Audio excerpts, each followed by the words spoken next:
Hello and welcome to another episode of Two Labs Garage. I am your host Aaron, and I see on a lot of Ford truck Facebook groups about what seats work in the old trucks. What's more comfortable, what's more available, what's cheap.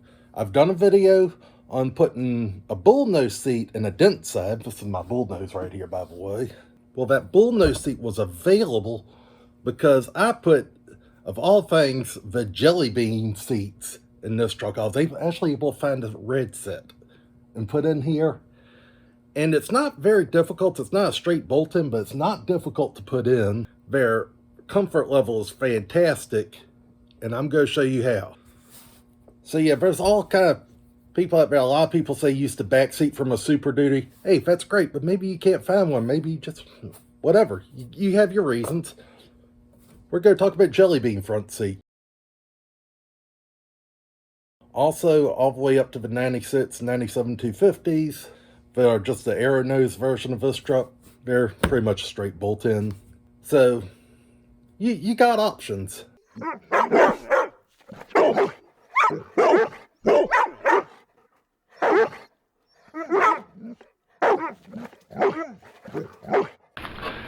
Now when I remove a seat, typically I like to take it in and out the passenger side because you don't have the steering wheel to deal with. It's just fewer obstacles going that way. But like, you can pull them out either side. I just prefer that one. Also, if the frame just so happens to scrape the sill plate or something, it won't be on the driver's side. I'll see it every time. So that's why I prefer to go out the passenger door.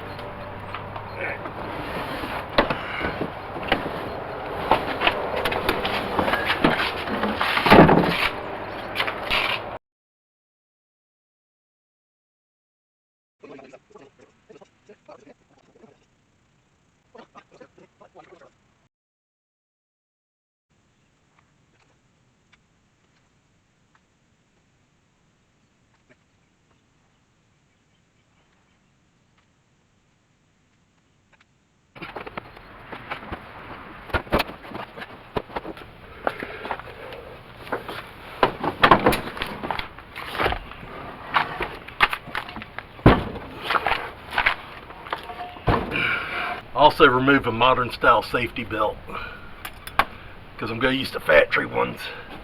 And if I need a little extra room, I can always use the mount on the side to mount the factory belt to. That'll give me a little extra length if I need it. Hopefully not.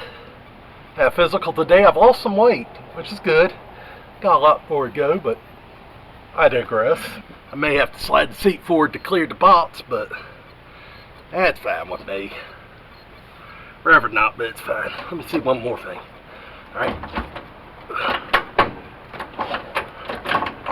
Alright, shifter's not going to cause interference. That's a good thing. And now before I start bolting, I'm just going to want to get in and test fit it. Make sure it's how I like it.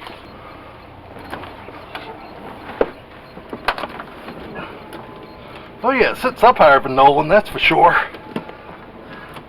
But comfortable. This will do just fine.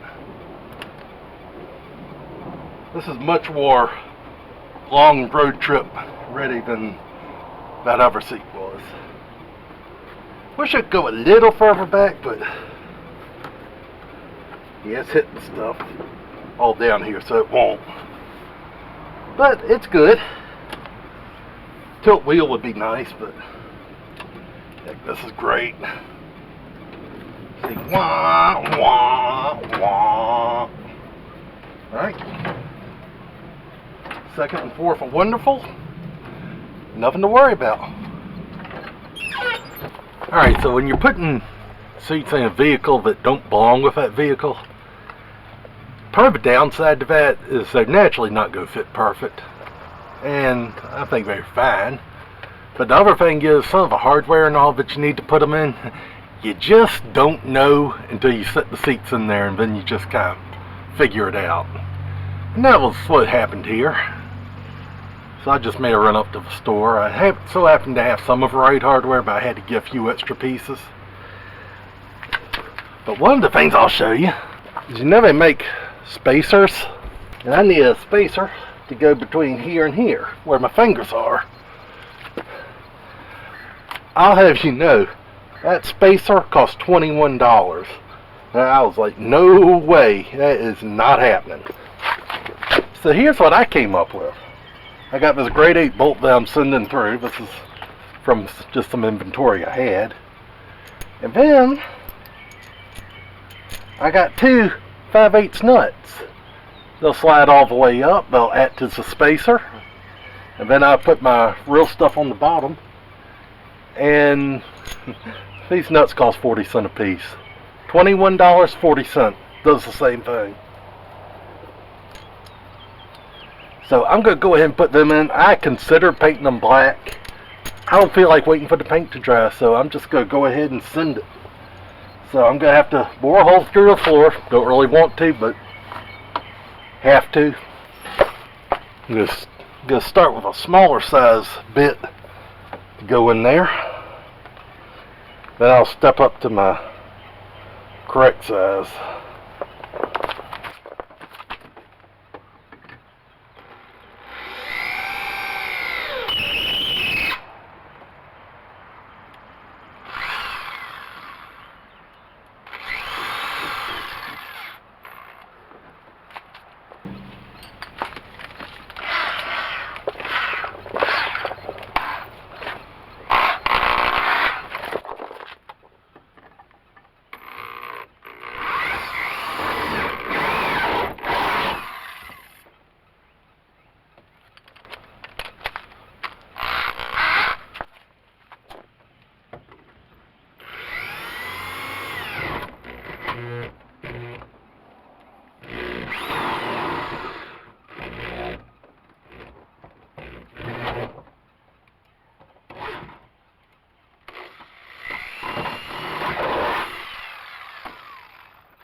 Alright, and all that, much to my surprise, it looked like it may have drawn in a little bit.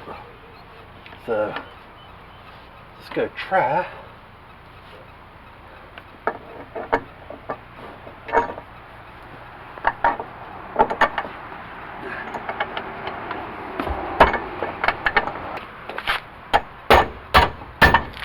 Alright, so I might get lucky in just one spacer for that. Find out here in a minute. Now also, I go underneath where the factory puts the bolts in, the floor is bolstered. And that's pretty important because in the unfortunate event of an impact or a collision, it holds the seat in, makes it safer. So I put these pretty good sized fender washers in there to hopefully take the place of that. Also using lock washer and nut. Also, I'm using grade 8 hardware. Now, I realize this aluminum track, that's probably overkill. Grade 5 would probably be more than sufficient, but I've got a lot of grade 8 around besides. I don't want to mess up my squash any worse than it already is, so grade 8 it is.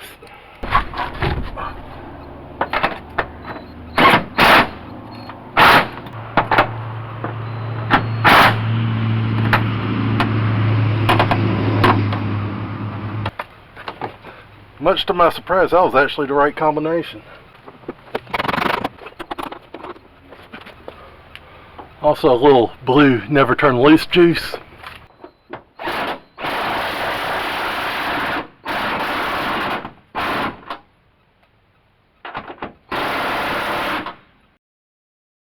Now next on my list, gotta get the backs bolted down. So to do that, gonna slide the seat all the way forward.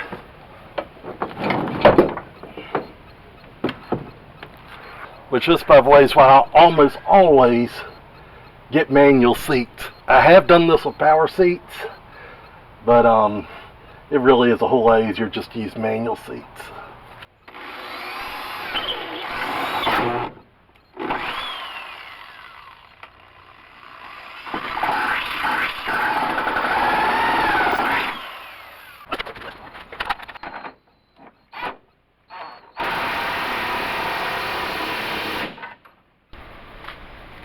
I do my best here to hold the camera still. But yes, we got the seats in. And I am pretty happy with them.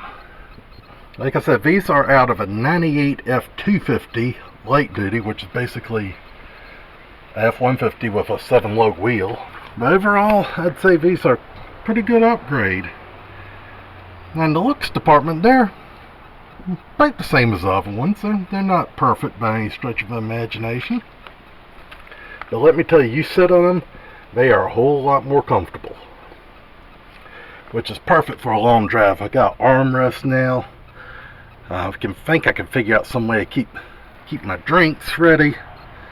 So I'm really happy with this. One eternity later. So there you go. There are the jelly bean seats in a bullnose Ford.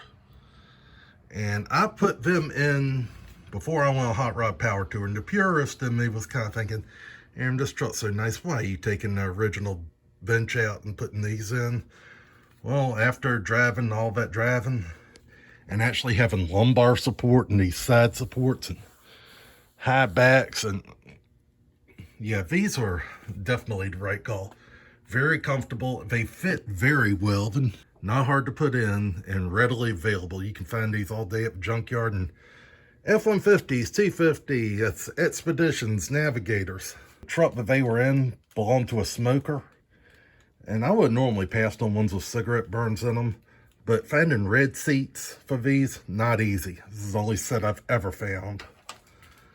So I repaired them, the cigarette burns, and I got them in another video.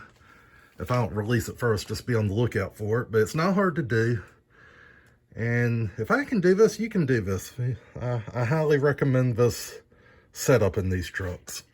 So anyway, if you enjoyed this, please subscribe to the channel, like the video, hit a thumbs up, share it with a friend, do all of that other good stuff. That'll help me bring you more useful tricks and tidbits. Try to save y'all some money, save y'all some headaches.